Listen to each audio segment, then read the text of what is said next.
তো নিয়েছি সয়াবিন, একটু হলুদ গুঁড়ো, সয়াবিনটাকে সেদ্ধ করে মানে গরম জলে ভাপিয়ে নিয়ে পরিষ্কার করে ধুয়ে জল নিংড়ে নিয়েছি। তো একটু হলুদ গুঁড়ো নিয়ে নিয়েছি একটু ময়দা কিংবা এখানে কর্নফ্লাওয়ার দেওয়া হবে, আমি ময়দা ব্যবহার করেছি। আর এখানে লঙ্কার গুঁড়ো আর একটু নুন। তো একসঙ্গে ভালো করে একটু সর্ষের তেল দেবো, কারণ সর্ষের তেল একটু দিলে এটা মাখাতে সুবিধা হবে, মানে ওটার গায়ে সুন্দর করে কোটটা হবে। তো দিয়ে ভেজে নেব। সুন্দর করে মাখিয়ে নিয়েছি। তো এটা মাখিয়ে 2-3 মিনিট মতো রাখবো, মানে যাতে মশলাটা সয়াবিনের ভিতরে ঢুকতে পারে। তো আমি দিয়ে কড়াই তেল নিয়ে নিয়েছি। ওটা আমি মাখিয়ে 2 মিনিট পর তোমাদেরকে দেখাচ্ছি। হাতে যদি টাইম থাকে 5 মিনিট মতো রাখবে, নাহলে 2-3 মিনিট রাখলেই হবে, যাতে ওটার ভিতরে মশলাটা ঢুকে যায়। তো এবার একটু তেলটা বেশি দিতে হবে, দিয়ে ভেজে নেব।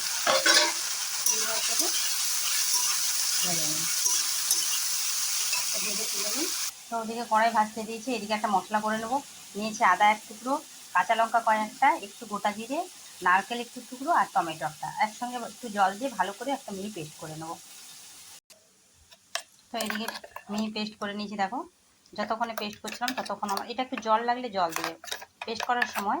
তো শুধু টমেটো না, নারকেলটাও তো আছে, তো একটু জল লাগতেই পারে। তো একটু জল দিয়ে ভালো করে মিহি পেস্ট করে নেব। করে নিয়েছি, ততক্ষণ আমার সয়াবিনটা এদিকে ভাজা হয়ে গেছে। দেখো, সয়াবিনটাকে আমি ভেজে তুলে নিয়েছি সুন্দর করে লাল করে, দেখতে পেয়েছি, কিন্তু সয়াবিনটাকে একটু লাল করে ভেজে তুলতে হবে। এই দেখো। তো এদিকে আলুও ভাজছি, আলুটা একটু লাল করে নিয়েছি, সেটাকে আমি তুলে নেব। তো আলুটা তুলে নিয়েছি আমি।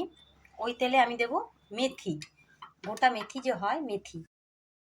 তো আমি মেথিটা কিন্তু যখন ভাজা হয়ে যাবে, পটপট হবে, তখন আমি বের করে নেবো, কারণ মেথিটা মুখে লাগলে তেতো। সব থেকে ভালো হয় স্টিলের যে ওইখানে মেথি, তাহলে মেথির সেন্টটা তেলের মধ্যে ঢুকে উঠে আসবে। তো আমি চেষ্টা করব যতটা সম্ভব বের করে দেওয়ার। মেথিটা কিন্তু তুলে নেব। দেখতে পাচ্ছ মেথিটাকে তুলে নিয়েছি। সে 2-1টা আছে, যেহেতু আমি ফেলে দিয়েছি ডিরেক্ট, এই কারণে 2-1টা থেকে গেছে। তো আমি যেরকম বললাম ওইরকম স্টিলের ছাঁকা হলে এই অবস্থায় দেবে। তো তেলটা কিন্তু গরম আছে, যেহেতু করতে হবে। তো যখন মেথিটা মশলাটা তেলের মধ্যে দিয়ে দেবো, মশলাটাই তেলের মধ্যে দিয়ে দিয়েছি মশলাটা। আমি কিন্তু যতটা সম্ভব ভিডিওটা ছোটো করে দেখাই, প্রত্যেকটা ভিডিও, তো তোমরা স্কিপ না করে প্লিজ দেখো, কারণ পরপর তারপর কোনটা দিচ্ছি ওটা দেখলে তোমাদেরই সুবিধে হবে। তো এরপর আমি একটু হলুদ দিয়ে দেবো, হলুদের গুঁড়ো। হলুদটা কিন্তু কম দেবো, যেহেতু আমার সয়াবিনটায় দেওয়া আছে হলুদটা। আর দেবো একটু লঙ্কা গুঁড়ো, আমি বাটা লঙ্কা আজকে ব্যবহার করিনি, কাঁচা লঙ্কা দিয়েই বানিয়েছি। তো চলো, আমি একটু হলুদ লঙ্কা গুঁড়োটা দিলাম কালারটা আসার জন্য। এবারে মশলাটা কষাতে থাকবো। দেখো মশলাটা কি সুন্দর হয়ে এসছে, এখন কিন্তু আমার বাকি আছে, কালারটা কি সুন্দর বেরিয়েছে। এর মধ্যে দিয়ে দেবো 2টো তেজপাতাকে ছিঁড়ো। তো তোমরা বলতেই পারো তেজপাতা দিল কেন, তেলের উপর দিল না। এখন যদি তেজপাতার যে ফ্লেভারটা থাকবে, আর তেলের উপরে দিলে, যেহেতু মেথি দিয়েছি, তেলের উপর ঠিক আসবে। এবারে আমি দেখানো হয়নি, একটু চিনি দেবো, মশলাটা যতটা কাঁচা আছে ওটাকে সুন্দর করে কষিয়ে নেব। মশলাটা আমার হয়ে এসছে। এর মধ্যে আমি সয়াবিন আর আলু যে ভেজে রেখেছিলাম ওটাকে আমি তুলে দেবো। তো এটা দিয়ে কষাতে থাকবে। তখন থেকে তোমাদের প্রশ্ন আসতেই পারে, যদি রান্না করছে অতটা কী তরকারি, ওটা বলছে না। এটা হচ্ছে সয়াবিনের কারি, নিরামিষ কারি, পেঁয়াজ রসুন দিয়ে না। নিরামিষের জন্য আমরা অনেক রকম রান্না করি, তো সয়াবিনটাও সবার পছন্দ, বেশিরভাগ আমাদের সয়াবিনটা নিরামিষের জন্য সয়াবিন। তো এইভাবে যদি বানাই একটু নতুন টেস্টটাও লাগে, বাচ্চা কাছেও খেতে, আমি সেই সয়াবিন খেতে পছন্দ করি। তো যাই হোক, আমি মশলাটা কষানো হয়ে গেছে, এবার আমি জল দিয়ে দেবো।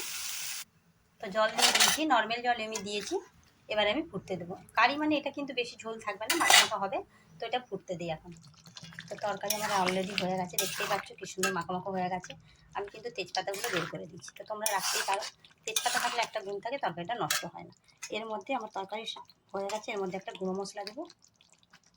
এই যে আছে গোটা এলাচ, দারচিনি, আর আছে জয়িত্রী জায়ফল, একটু হালকা নেড়ে নিয়েছি, কড়াই দিয়ে গুঁড়ো করে রেখেছিলাম। তো এটা আমি গুঁড়ো করে রাখা থাকে আমার মশলাটা, নিরামিষ তরকারি দিলে ভালো হয়। Already done. তো তোমরা পুরো ভিডিওটা দেখার জন্য তোমাদেরকে অনেক ধন্যবাদ, সঙ্গে থাকার জন্য, এতটা ভালোবাসা দেওয়ার জন্য। এইভাবে নতুন নতুন ভিডিও পেতে সঙ্গে থাকো। আজকের জন্য বাই, নেক্সট ভিডিও আবার দেখা হচ্ছে।